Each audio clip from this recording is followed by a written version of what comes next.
Vamos ver o texto? Gênesis, capítulo de número 6. Eu vou ler a partir do versículo de número 13. Então disse Deus a Noé: o fim de toda a carne é vindo perante a minha face, porque a terra ela está cheia de violência, e eis que os desfarei com a terra. Faze para ti uma arca da madeira de gofer.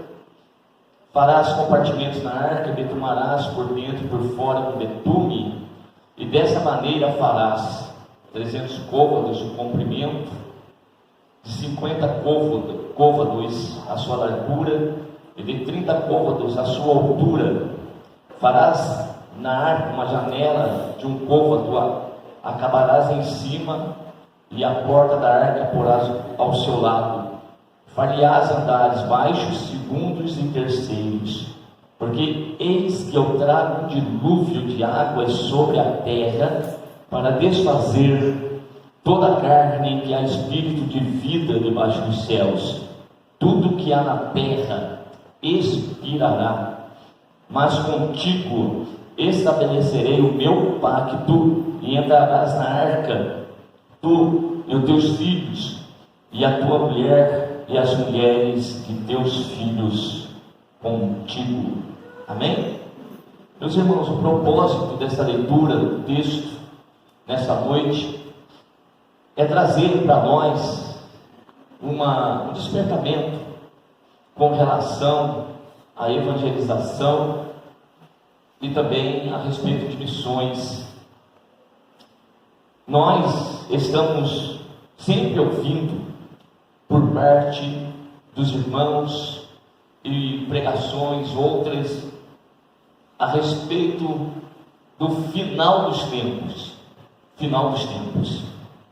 Nós temos visto e temos concluído que realmente a terra ela não tem mais suportado tamanha desgraças que têm acontecido. Nós temos percebido que o pecado ele tem avançado de uma tal forma, de uma tal maneira, que tem alcançado até aqueles que um dia nós, na força de expressão, botaríamos a mão no fogo por tal pessoa, e de repente nós somos surpreendidos. A situação do homem na terra, ela está no limite, assim como também eu creio a paciência e a longanimidade de Deus para com o homem na terra. E esse texto que nós acabamos de ler, ele nos mostra exatamente a situação da terra na época de Noé. Aquele povo que naquela época habitava a terra. Embora num número bem reduzido em relação ao que nós vivemos hoje, contudo aquele povo na época de Noé era a totalidade dos habitantes da terra na ocasião. E nós, lendo o texto sagrado, nós vamos perceber que no capítulo 6, a partir do verso 1, está nos mostrando a corrupção de todo o gênero humano na face da terra. Nós temos aqui uma expressão, por exemplo, no verso de número 2: viram os filhos de Deus que as filhas dos homens eram formosas e tomaram para si mulheres de todas as que escolheram. Essa expressão os irmãos jamais podem confundir com alguns ensinamentos que surgem por aí, que filhos de Deus aqui para alguns são os anjos de Deus. Isso é descabido, irmãos. É totalmente fora do ensinamento bíblico que nós temos. Por exemplo, Jesus, no Novo Testamento, chegou a dizer a respeito da vida futura e a comparar com anjos que não tem gênero, eles não casam e nem se dão em casamento. Quando alguém no meio, dentre os discípulos, perguntaram para Jesus como é que seria a vida futura, e até mesmo os fariseus, saduceus, querendo até fazer com que Jesus ficasse confuso na sua resposta, e Jesus disse que anjos não existe isso. Então nós temos que descartar essa interpretação.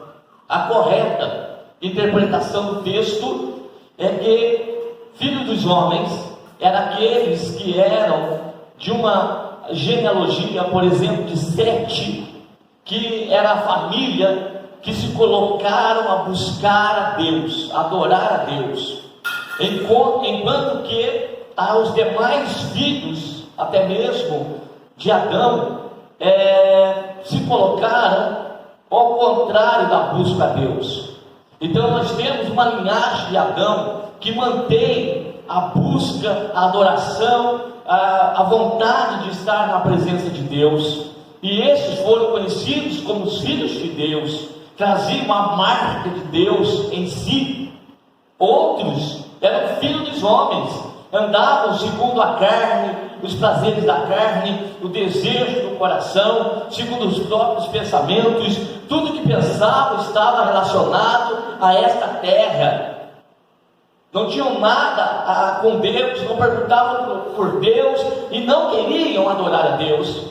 Viviam totalmente mergulhados no pecado. E houve um tempo, então, que os homens de Deus, os filhos de Deus, aqui conforme falamos, começaram a se misturar com esses filhos dos homens, de modo que começou a ficar de uma maneira, de uma tal maneira que ficou identificável aqueles que eram de Deus, posto essa mistura existente. Ou seja, a semente de adoradores começaram a se perder. Mas bendito seja o nome do Senhor, que nunca deixa na terra faltar uma luz acesa, um testemunho para os demais homens da terra.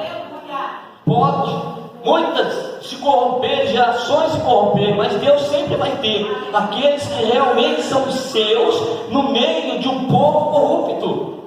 E nós enxergamos exatamente nesse texto isso que eu acabei de falar para vocês. Quem era esse homem? No caso, esse homem era Noé. Noé, o texto nos diz que era um homem justo, que achou graça diante dos olhos de Deus. Era um homem reto, era um homem temente a Deus, era um homem que andava com Deus. Quando tudo ao seu redor era corrupção, tudo ao seu redor era pecado, tudo ao seu redor estava errado, tudo ao seu redor era abominação aos olhos de Deus, Noé era um homem que tinha integridade, era um homem que tinha um contato com Deus, uma comunhão com Deus. Tanto é que o Senhor vai pegar esse homem chamado Noé e vai separá-lo para si, e a partir de Noé vai dizer: então você vai construir para mim uma arca, porque eu vou destruir toda essa geração. A expressão que nós temos nesse texto é que Deus houvera se arrependido de ter criado o homem, porque sempre dando oportunidade para o homem nunca valoriza as oportunidades que Deus lhe dá. Embora o homem falhe pecador, Deus sempre deu uma oportunidade para o homem, uma oportunidade de arrependimento, uma oportunidade de se achegar e de se aproximar dele. Deus nunca fechou a porta por inteiro, irmãos. E através de Noé nós vamos ver que exatamente é isso. É exatamente isso aqui. É possível, no meio de tanta corrupção, no meio de tantas coisas erradas, levar uma vida reta, justa, santa, diante de Deus. Claro que é possível. Por que é possível? Porque o próprio Deus, Ele dá graça, Ele dá poder para aqueles que têm o desejo de andar em santidade na presença dEle. Ora, Noé não era pecador, Noé era um homem pecador também, porém, existia nele o desejo de se aproximar de Deus, de se achegar a Deus. E quando Deus encontra alguém na terra que tem esse propósito no coração, Deus é o primeiro a dar um passo em direção a esse homem, para salvá-lo, para transformá-lo, para mudá-lo.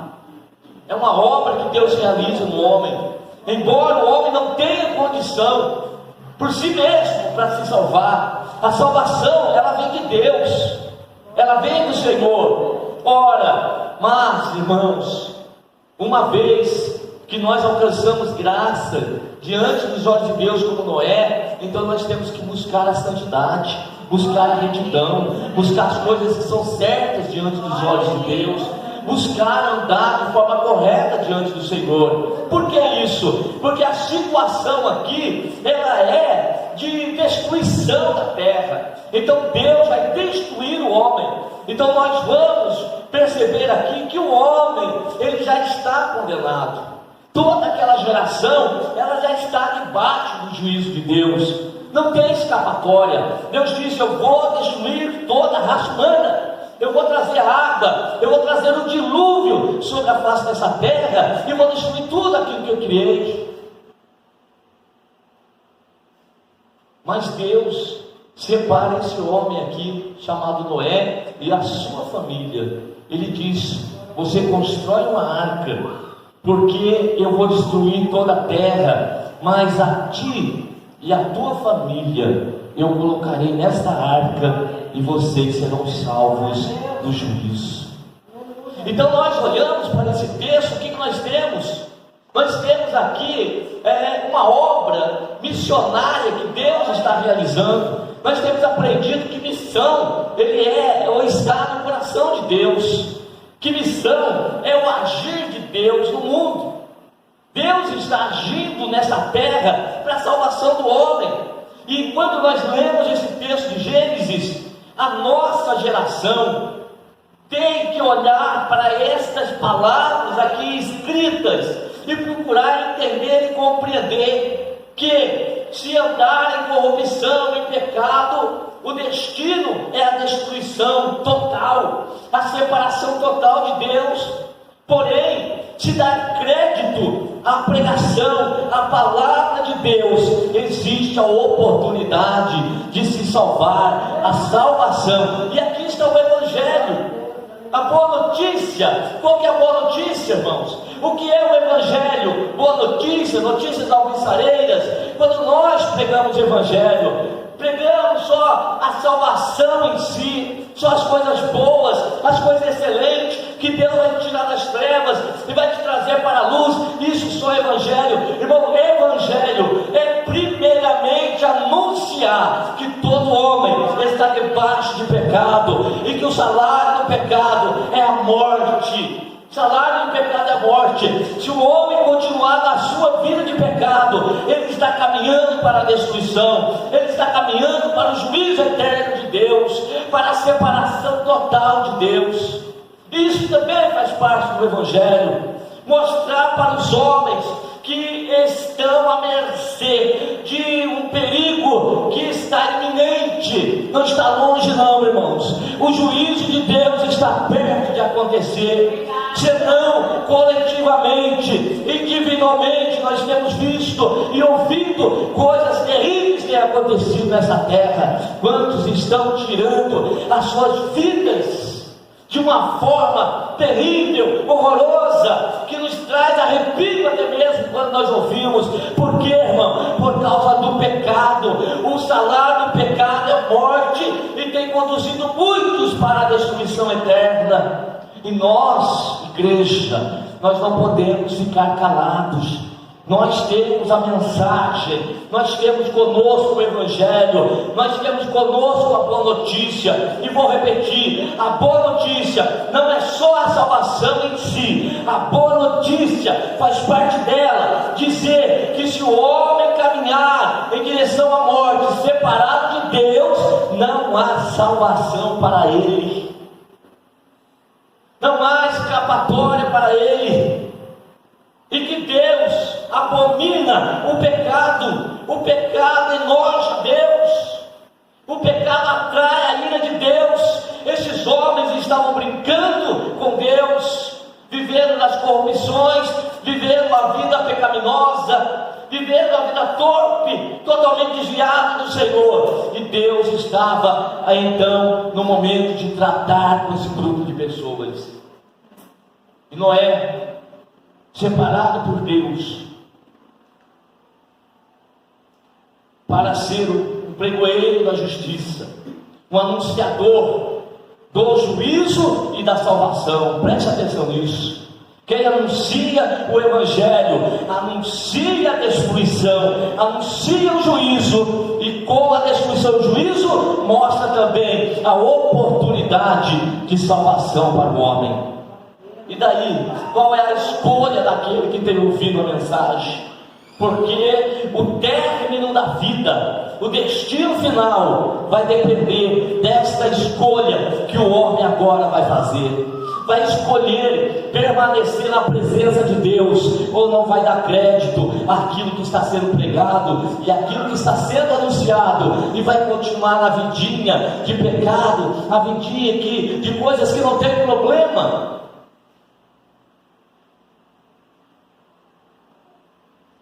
E como é que Noé, naquela ocasião, nós temos falado então desse despertamento de missões e da testemunho como igreja, assim como Noé, como ele pregava, como é que Noé anunciava naquela ocasião o Evangelho. Primeira coisa que nós temos que observar era a vida desse homem. A vida desse homem era uma pregação, o testemunho desse homem era uma pregação. Enquanto aqueles outros estavam se corrompendo em tantas coisas ruins, as suas mazelas, maledicências, tantos pecados, Noé era um homem que andava de uma forma correta, ou seja, era diferente dos demais. Onde já se viu hoje falar que é um cristão, ou seja, um seguidor de Cristo, mas viver uma vida tal qual este mundo aí fora está vivendo? Não, quem é cristão não anda tal qual o mundo. Quem é cristão anda conforme a palavra de Deus, a palavra do Senhor, segue os passos do seu mestre chamado Jesus Cristo. Anda conforme Jesus andou, ouve aquilo que Jesus ouve, ele vê aquilo que Jesus vê, ele pensa naquilo que Jesus pensa, ele faz aquilo que Jesus faz. Por que isso? Por que nós estamos falando isso tudo no presente? Porque Jesus está habitando em nós. O Espírito Santo do Senhor está em nós. Somos templos e morada do Espírito Santo do Senhor, de modo que quem faz somos nós, é Ele em nós. Se fazemos aquilo que lhe é agradável. Noé, através da sua vida justa, correta, reta, santa, pregava para aquele grupo de pessoas. Aqueles homens, por certo, olhavam para Noé. Por que esse homem é diferente? Ei, fale o que nós falamos, faça o que nós estamos fazendo. Não, Noé não falava como aqueles homens falavam, não fazia o que aqueles homens faziam. Aquele homem chamado Noé andava com Deus, temia a Deus, era diferente de todos aqueles que estavam ao seu redor.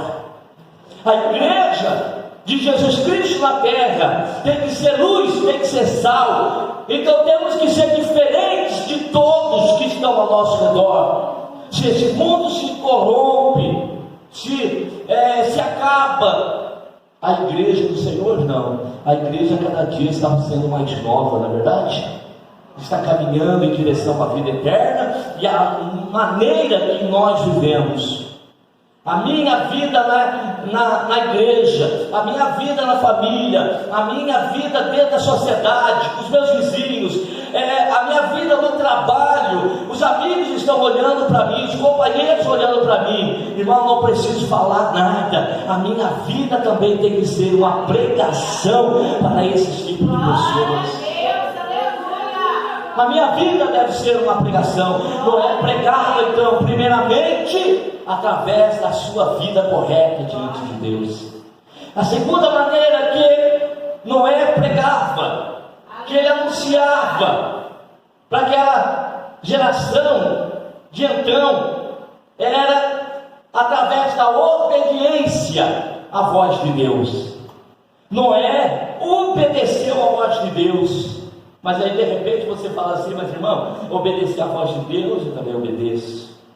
Mas eu quero apresentar para vocês, se vocês ainda não perceberam nesse texto, eu quero mostrar-lhes nessa noite que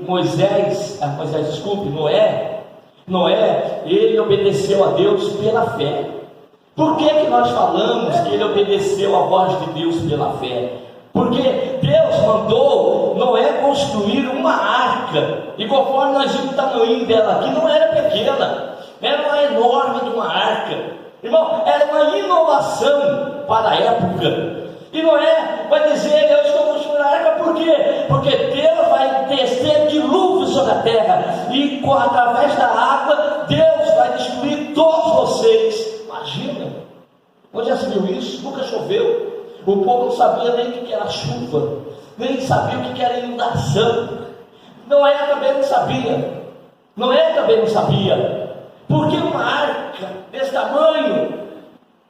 Mas Noé não questiona Deus, Noé simplesmente obedece à voz de Deus. Se Deus mandou construir, eu vou construir. Então Noé começa a construir essa arca, e aquela sociedade então começa a observar por certo aquele trabalho daquele missionário. Aquele missionário está trabalhando, aquele missionário através da sua vida está anunciando, mas através também da sua obediência a Deus, daquilo que Deus lhe mandou fazer, ele está fazendo totalmente contrário à visão daquele povo da época. Ou seja, esse negócio que você está fazendo é coisa louca, é loucura. Ora, nós não vemos Paulo dizendo para a igreja de Corinto principalmente, que a pregação do Evangelho não é loucura. Sim, loucura para aqueles que perecem, mas para aqueles que são salvos é poder de Deus,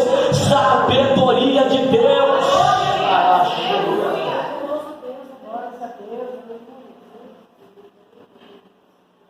Não podemos ficar andando dentro da racionalidade, dentro daquilo que é normalidade, a normalidade daquilo que é padrão deste mundo. Não, nós temos que andar segundo o padrão de Deus, segundo os preceitos de Deus. Não é nos conformando com este mundo, mas sendo transformados pela renovação do nosso entendimento. Então, assim como esse homem, a igreja hoje é chamada a pregar esse evangelho, a anunciar esse evangelho. E vou repetir: primeiro, anunciar que este mundo vai ser destruído. Conforme Pedro escreveu, esta terra, ela está reservada como um tesouro para o fogo, para a destruição. A terra vai ser destruída agora pelo fogo, e todos os homens ímpios e toda obra que há nela será destruída. Deus vai destruir, mas antes Deus vai separar aqueles que são seus. Deus vai separar a igreja, assim como ele fez com Noé aqui. O Senhor vai separar a igreja. O Senhor, através dos anos, tem separado aqueles que são seus.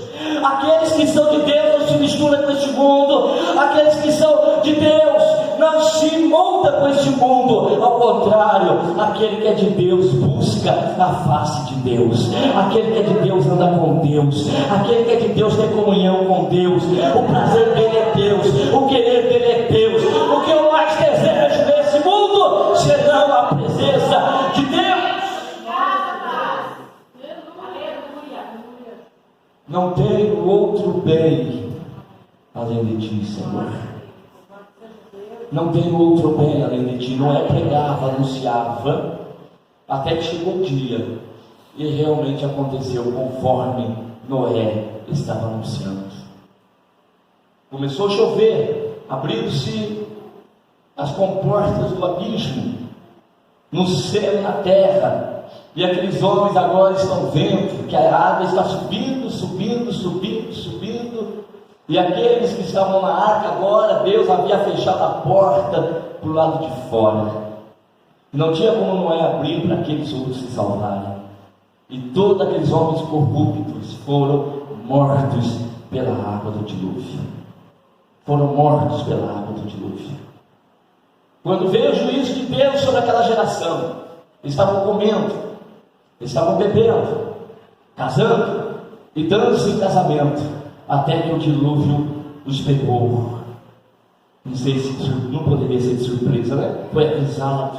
Mas eles tiveram isso como de surpresa, porque não ouviram a pregação daquele homem.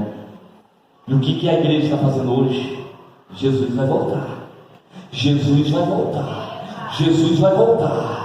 Jesus, ele subiu, mas Jesus voltará.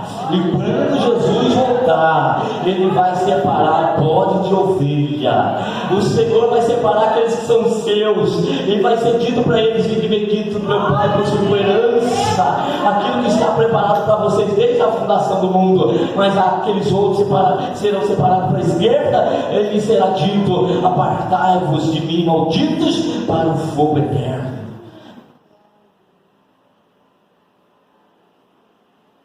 Qual é o posicionamento daqueles que são de Deus nos dias de hoje? Vamos ser missionários, vamos ser detentores dessa mensagem, de anunciar não somente as coisinhas boas, né? Só as coisinhas excelentes, as coisinhas maravilhosas, não? Vamos ser pregadores, anunciadores, primeiro do juízo de Deus, mas no meio do juízo, sempre fale: há uma esperança para aquele que crê. A arca hoje não é mais aquela de Noé, né? A arca hoje é Jesus Cristo. E Jesus continua chamando: vinde a mim, todos vós que estáis cansados e oprimidos, e eu vos aliviarei. Jesus morreu naquela cruz para nos salvar, para nos tirar desse mundo corrupto e nos deixar na presença do Pai. E quando essa arca, a sua porta se fechar, nós possamos nos encontrar dentro da arca e não fora da arca. Jesus alertou a geração da sua época, dizendo que a tal geração era como a de Noé, que casavam, davam-se em casamento, comiam e bebiam, vendiam, compravam, até que veio o juízo de repentino.